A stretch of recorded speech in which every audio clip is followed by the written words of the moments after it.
Wednesday was an interesting day. Had a lot of practice time. Unfortunately, we had a lot of time that we had to spend with getting the car set up for the tires that we were using.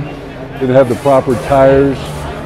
We didn't have quite the setup that we wanted, so we spent the first part of the day just trying to get the car in a drivable condition, and finally got it toward the end of the session.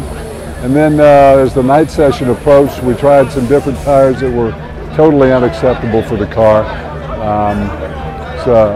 You know, we learned something, but we certainly didn't go fast. And then Thursday was a little bit better day. We started zeroing in on the tire package that we needed, setting the car up, fine-tuning that setup. So we went a little faster yesterday. McKinley put in some good laps. Nick didn't get to drive too much. Unfortunately, I had a little gearbox problem, and first time in 10 years I've crated a gearbox. In fact, the first time I've ever crated a gearbox. So that didn't go so well. So here we are on Friday, the day before the race. And of course, there's no cars out on the track. But as you can see from the crowd out here, there's quite a bit of interest in the fan walk and in the pit area. Crew is busily putting the final touches to the car. We're going over data. We're going to do some driver change practice here shortly. We just haven't had time to do that yet, and it won't take much time to get it to trim because we've done it many, many times. Looks like the weather's going to be reasonable tomorrow. The forecast is for rain in the morning, clearing in the afternoon for the start of the race, and clear for the race. So we'll just have to see. But of course at Le Mans, it doesn't necessarily have to rain on the entire track, and quite often doesn't rain on the entire track. So when water hits the windshield, you better pay attention.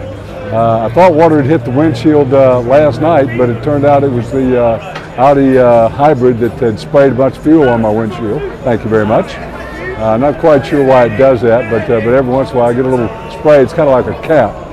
So that was an unfortunate experience, but one that I'm glad we know about now instead of later on in the race, thinking it's something different. But all in all, we're ready to go and looking forward to the race, and can't wait to get in and get started. Well, so here we are at Lovely Le Mans again, 2012, and we've gone through the mandatory scrutineering downtown and testing Wednesday, Thursday evening, and night practice and all that good stuff, and also qualifying. So we are now getting ready for for the race here and the drivers' parade actually this afternoon downtown Le Mans. Practice and qualify haven't gone as smooth as we were hoping for, but we're still pretty confident that the Krone 458 Ferrari going to be very solid, very competitive when race day rolls around tomorrow. We qualified towards the back. We have had some struggle with the setup on the car. Haven't really had a lot of chance to kind of do long runs or anything like that, but we still feel that we going to have a good shot at this. Tracy, I got a lot of laps in, and got a lot of time in the car. Michaela down to some, and personally I was down 4 or 5 laps, but I think we get into the rhythm, and everything should be just fine. So now we're just looking forward to the 24 hours that starts 3 o'clock tomorrow afternoon here at Le Mans, and hopefully we can end up on the top of that very famous podium here at Le Mans Sunday afternoon. That will be a wonderful achievement.